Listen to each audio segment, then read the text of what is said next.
como vocês puderam perceber, meus irmãos, nós tivemos um corte na videoaula, né? E as coisas sempre são assim, né? Estávamos com metade da bateria, de repente a máquina esquentou, e na hora que a gente estava esquentando literalmente, ao ler os textos bíblicos, a máquina deu tilt e parou de filmar. Só para vocês verem como são as coisas e como é o combate espiritual. Mas nós estamos combatendo o bom combate. E vamos continuar, obviamente, a ler os textos bíblicos, que nós estamos falando exatamente da Sagrada Escritura, essa parte final da introdução. Esse vídeo ele vai ter um pouco mais de 10 minutos, já tem um pouco mais, tá? E vamos continuar aqui lendo agora, segunda carta de São João. A gente está falando da tradição. 1:12.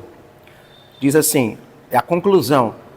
Apesar de ter mais coisas que vamos escrever, não o quis fazer com papel e tinta, mas espero estar entre vós e conversar de viva voz, para que a vossa alegria seja perfeita. Saúdam-te os filhos de tua irmã, a escolhida. Então você está vendo aqui, mais uma vez, a importância da tradição oral e também da tradição escritas, que são duas formas de se manifestar a fé. A fé ela foi passada oralmente, e a gente vê a preocupação de ser fiel ao depósito, ou seja, a doutrina, as palavras de Jesus, e essa na prática também dos apóstolos. Também vamos ver aqui agora, 3 João 1:13, 14. Tinha muitas coisas para te escrever, mas não quero fazer fazê-lo com tinta e pena. Espero em ver-te em breve. E então falaremos de viva voz. Quer dizer, São João, ele tem esse hábito de, na sua tradição, fazer uma tradição oral e também escrita. Isso já é uma preocupação da igreja. Vamos ver outro texto aqui, 2 Tessalonicenses 1:14. Segunda carta de São Paulo aos Tessalonicenses 1:14. Deixa eu colocar aqui também. Segunda carta de São Paulo 1, versículo 14, que diz o quê?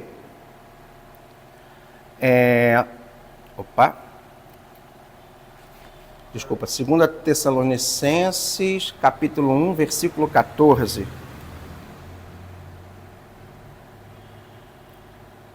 Na verdade, é 2 Tessalonicenses. Desculpa, 2 Tessalonicenses. E pelo anúncio do nosso evangelho, vos chamou para tomardes parte na glória de nosso Senhor Jesus Cristo. O anúncio do evangelho é feito pela tradição oral e também pela escrita. A igreja, ela começa a trabalhar. E 2 Tessalonicenses 2:15. Vamos voltar lá no capítulo 2, versículo 15. São Paulo está falando o que para eles?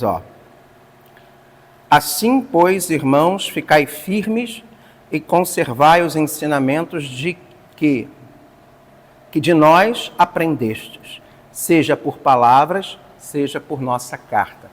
Então você vê em São Paulo, em São João, o hábito. Esse é o 2:15. Agora, Judas, versículo 3. Carta de Judas, é a carta católica de Judas. Tem aí, João? Por favor, pode falar. Caríssimos, estando eu muito preocupado em vos escrever a respeito da nossa comum salvação,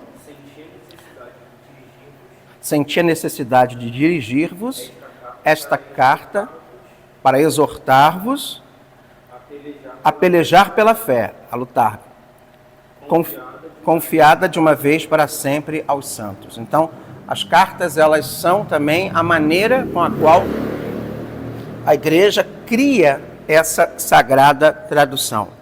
É o que a gente chama de depositum fidei. Deixa eu apagar aqui.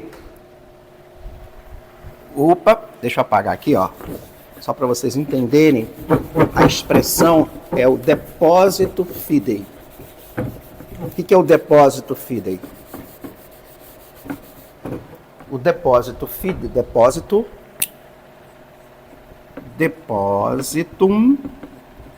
fidei, ou o depósito da fé, que é Sagrada Escritura, mais doutrina, mais tradição.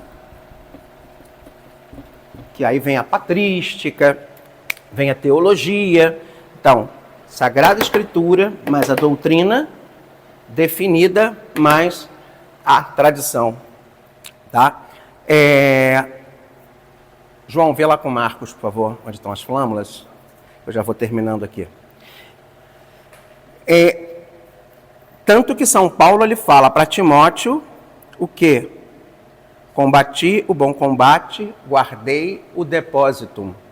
A tradução original é depósito, não é guardei a fé. A fé, aqui na verdade, é uma tradução mais atual, é o depósito da fé. Ou seja, guardei a palavra, a doutrina e a tradição.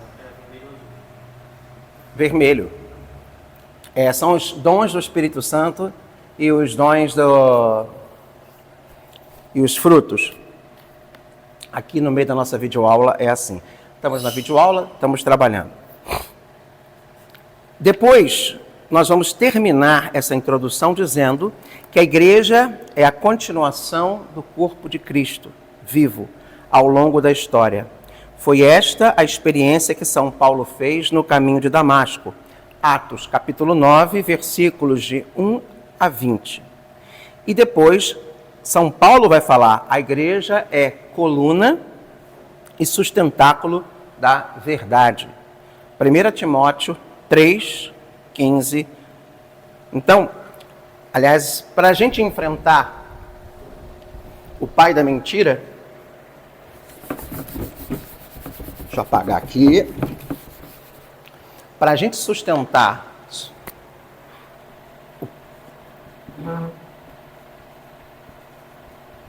o pai da mentira, nós temos que confrontar com o quê?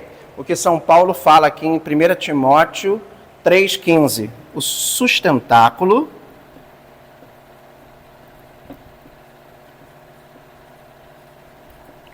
da verdade. 1 Timóteo 3, versículo 15. O meu 5 ficou igual. Então, pai da mentira versus sustentáculo da verdade. Depósito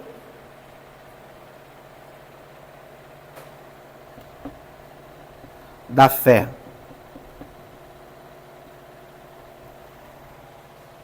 Então, é muito importante a gente ter essa noção. Então, a gente vai precisar estudar o chamado depósito da fé, a nossa doutrina, a Bíblia. Como disse naquele filme Nefários, um diabo só sabe mais teologia que toda a humanidade.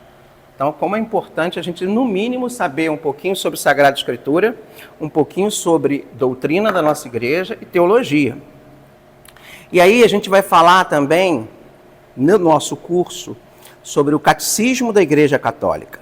Os 4 alicerces que nos sustentam.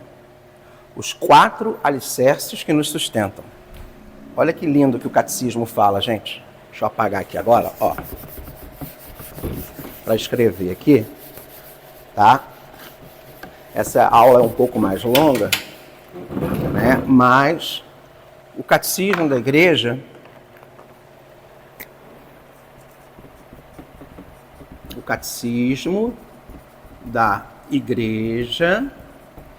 nos fala dos 4 sustentáculos,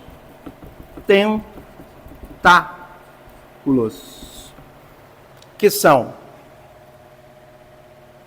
para o desenvolvimento da fé, que são a pregação dos apóstolos,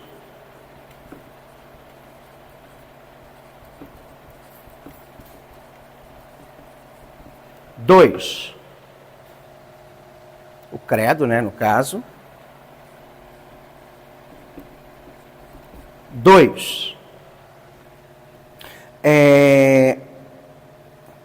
A fração do pão.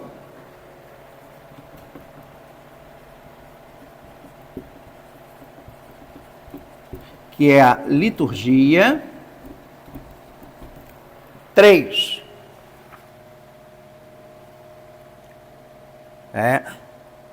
Liturgia e sacramentos.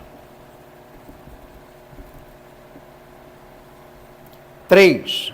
Que ele fala aqui. Fraternidade.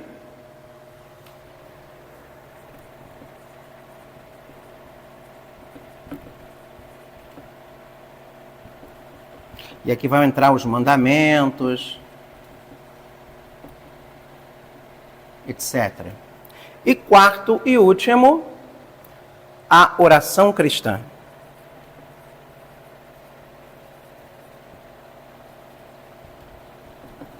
Nós não podemos enfrentar o demônio, gente, sem ter como base esses 4 sustentáculos aqui.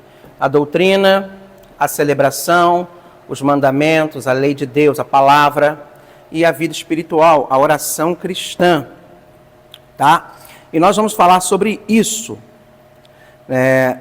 E, por fim, eu queria terminar esse vídeo e essas aulas introdutórias dizendo que nós vamos abordar em cada aula tudo isso. Tudo isso. Nossa próxima aula será o capítulo 1, aspectos bíblicos, históricos e teológicos dos fenômenos preternaturais.